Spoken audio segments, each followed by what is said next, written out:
Ayan, isa pa pagpalang umaga na naman po mga kasaka. Ngayon, ito na po yung ating pag-share ng organic na foliar na ginawa natin. So, ito ay composted ng malunggay at itong dahon ng malunggay, dahon ng mulberry at bunga ng mulberry. Papakita ko sa inyo yung ating kinompos dito sa ating barrel drum.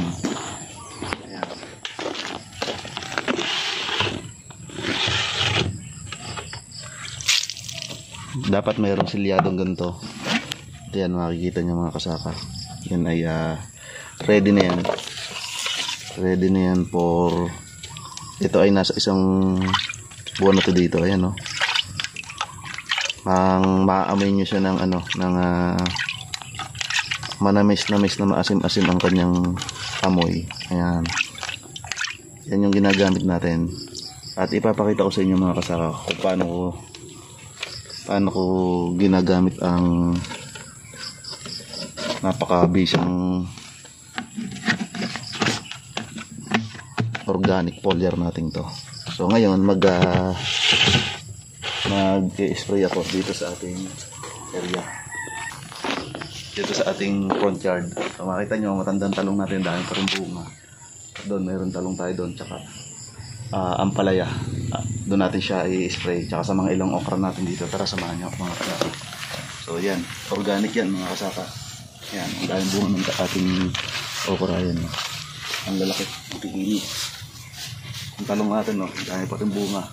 Tandanan nito, nasa 4 na buwan na yan.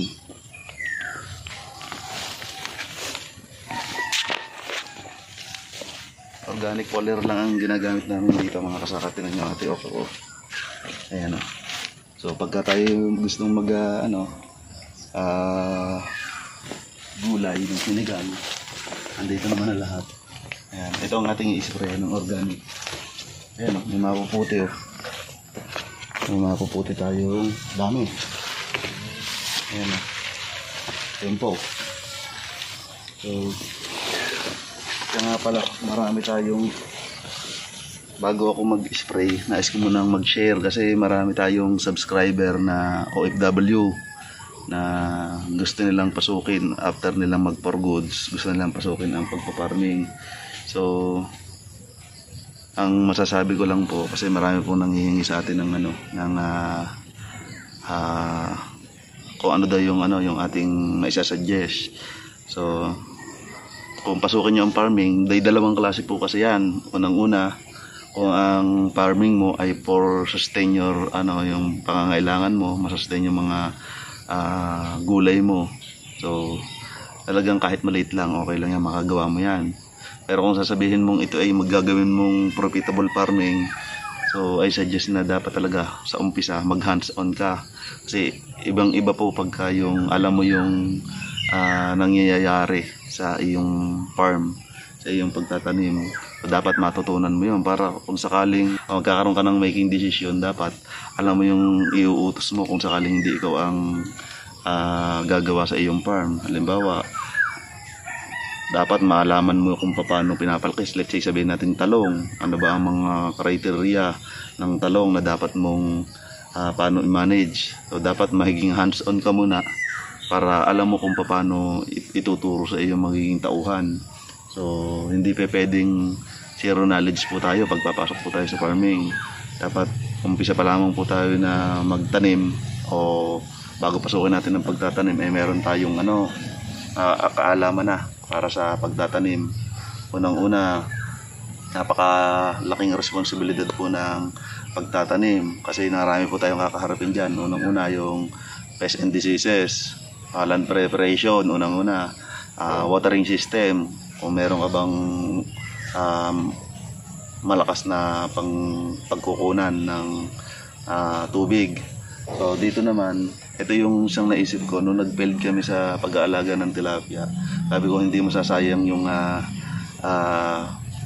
itong mga pandag yung nagawa natin, kasi nagiging supply natin siya ng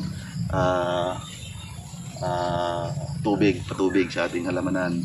Kaya magaganda yung halaman natin dito sa Farm 1. At the same time, may nakukuha tayong pangilan-ngilan na isda dyan sa ating dati kasi ang isdaan natin ay segue lang ako. Dati kasi ang isdaan natin ay for commercial production. So ngayon, self-consumption po at more on ginagamit natin yung patubig natin sa ating pagtatanim. So ayan, yun po yung secondary plan dyan mga kasaka. So doon sa nagtatanong kung anong update sa ating fish pan o sa fish tank natin. So sa ngayon, hindi pa rin kami nakakabili ng similya ng hito. Hito kasi ang next plan dyan eh. So ipon-ipon pa ng budget para malagyan natin dyan.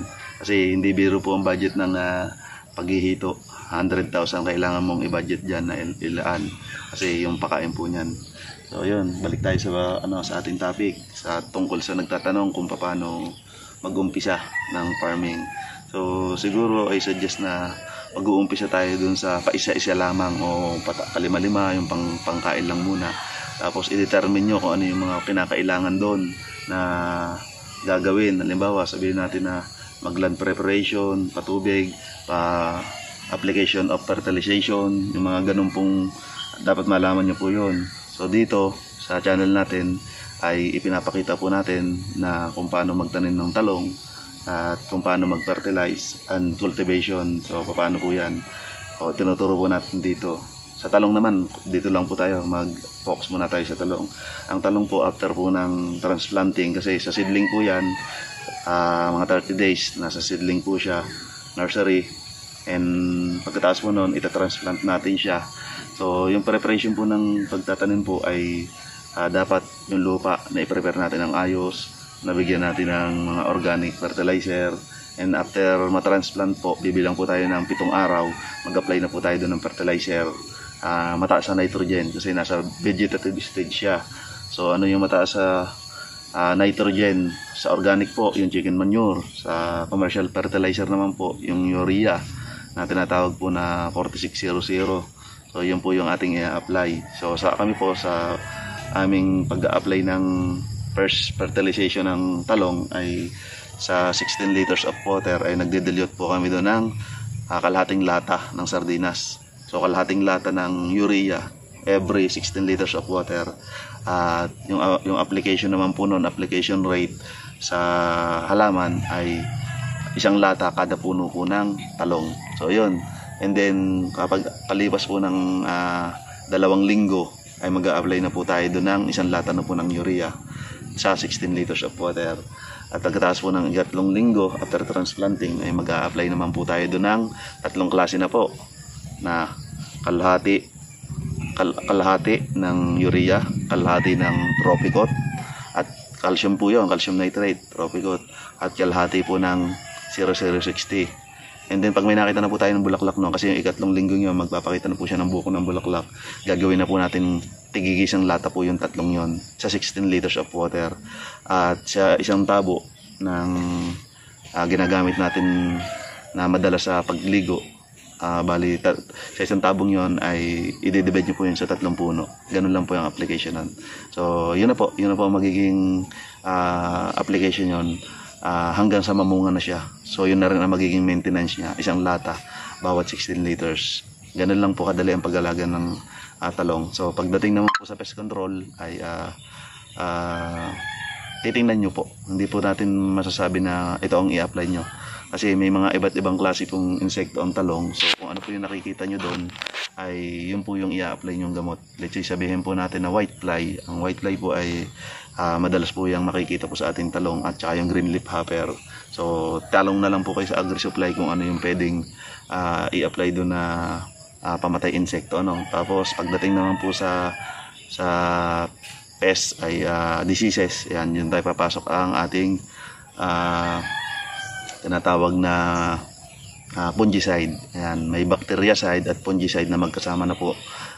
Tanungin nyo na lang po din kung anong mas mabisa na ginagamit pagdating sa talong. Alam po yan ng mga AgriSupply. Or kung hindi naman po alam nila, punta po kayo sa mga technician ng talong po. So yun. So papakita ko sa inyo naman dahil na ang topic natin ngayon ay for foliar, organic foliar. Nasegue lang po tayo dun sa, kasi may nagtatanong tayong kasaka kung paano ba mag-umpisa ng farm, lalo yung mga OFW yung subscriber natin. Shoutout po sa inyo. Hindi ko na po kayo may isa-isa. Kung napanood nyo po to at nagustuhan nyo po, pahingin naman po ng like. At dahil nga po yan like na yan, ay malaking tulong po yan para maiangat pa po ng YouTube yung ating mga video. So ayun, dadako tayo mga kasaka sa ating pag-a-apply ng organic foliar fertilizer. Okay, so dito tayo. Ito mga kasaka ay 25 liters capacity ng load spray power sprayer. So ito ay kaya niyang mag-load ng 25 liters. So ayan, 25 liters yung i-apply natin para malaman nyo. Kung 16 liters naman ang inyong let's say sabihin 16 liters yung inyong spray load ay na capacity, ay ito kasi ay sinukat ko na to. Itong sukat na to ay 4 na lata ang kanyang volume na mailalagay ditong itong ating organic foliar concoction. So ayan, so ito 4 na lata po ito para sa 25 liters na tubig na ilalagay natin sa spray load. Kung 16 liters, 3 lata po ang ilalagay nyo. So tingnan nyo po, sinukat ko na po ito. Ito yung lata na ginagamit ko. Bali 4 na lata po ito. 1, 2, 3. Ayan, 4 na lata, punong-puno. So kaya ako naman nagawa na ako nito kasi ayoko nang pasalin-salin pa yung kada lata salin. Kung dito isang lagayan na lang. So sa pagmix nito mga kasaka ay dapat lagyan muna natin ng at least kalahating tubig yung ating spray load. Kapag nalagyan na natin ng kalahati, saka natin lalagay yung ating organic foliar fertilizer. Kuha tayo dito sa ating pond.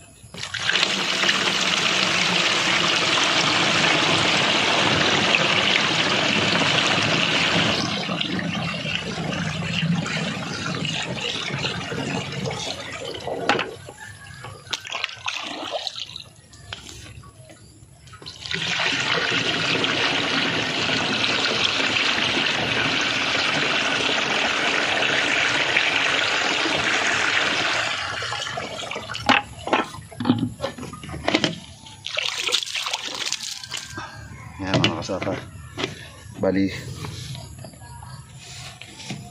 nasa kalahati na siya. Saka natin ilalagay yung ating foliar fertilizer. Siya nga pala mga kasaka, bakit ko inunang ipakita sa inyo itong bidyong ito.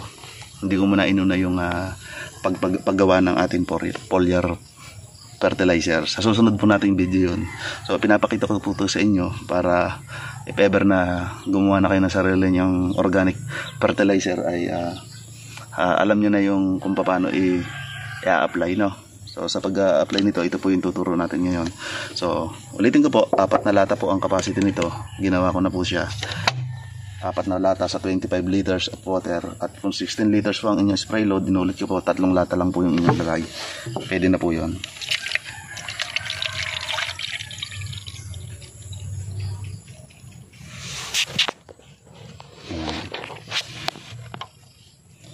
At sa pag-a-apply naman po, dapat mga at least 6 months po ang itatagal ng ating kaya pong tumagal niya ng 6 months para yung high potency ng ating ginawang organic foliar fertilizer ay mas marami pa po siyang beneficial microbes na naroon. Kasi nagde-deplete po yan 6 months and above, na parang bumababa na po yung mga nutrients na naroon. So yun lang po yung masasabi ko. Kaya nga wala, hindi lamang pang foliar fertilizers uses ang nagagawa po nito. Pwede rin po siyang idilig sa puno. So dahil nga organic ito, walang ratio na required. Mas marami, mas maganda. Kaya tingnan niyo po ang ating talong, napakaganda.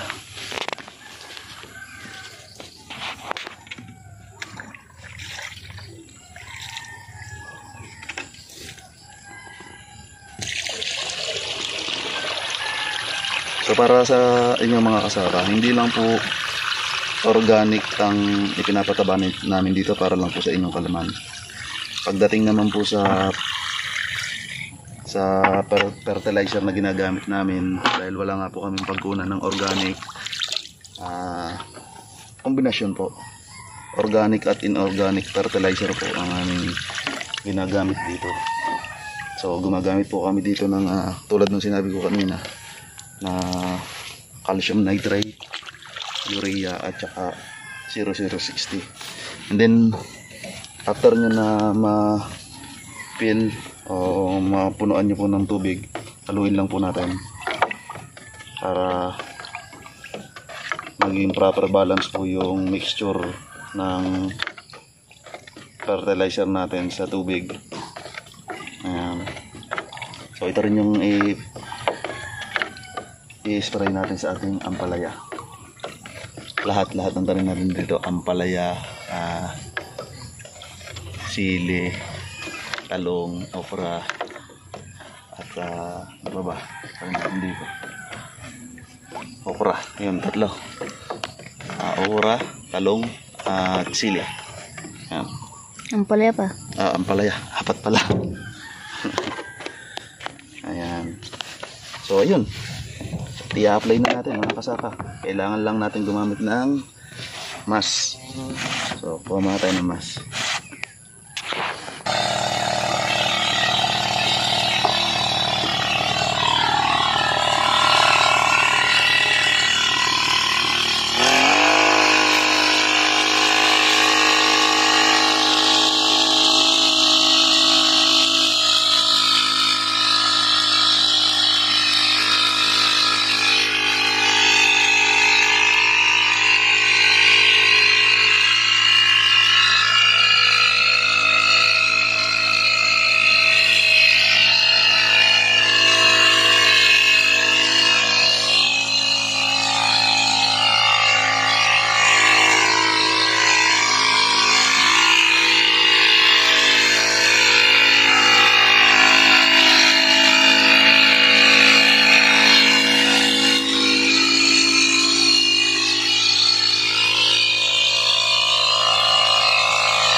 Ayan mga kasaka, tatapos lang natin na mag-spray ampalaya, talong, okra, chili.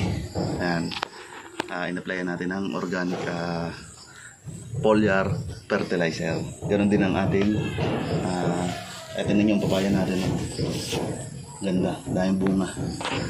Dahil yan sa ating ginawang foliar fertilizer. Tingnan nyo yung talong natin. Kahit kukunti yung dahon niya, pero ang dami pa rin magbigay ng bunga. So may edad na yan at napakaganda pa rin. Very productive pa rin yung kanilang pagbibigay ng bunga. Ganun din sa ating okra. Yan. So hanggang dito na lang muna yung ating video. Antabay lang po kayo para sa i-upload natin na video na kung paano namin ipine-ferment yung ating nagawang foliar fertilizer gamit po ang dahon ng malunggay at dahon ng mulberry at bunga ng mulberry. Ayun. So antayin nyo po, i-upload din po natin kung paano natin ipinaprocess yun at yung fermentation, kung paano po ang procedure. Okay?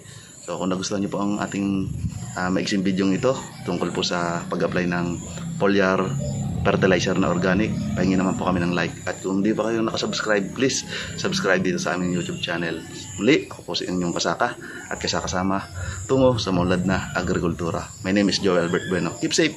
God bless mga kasaka.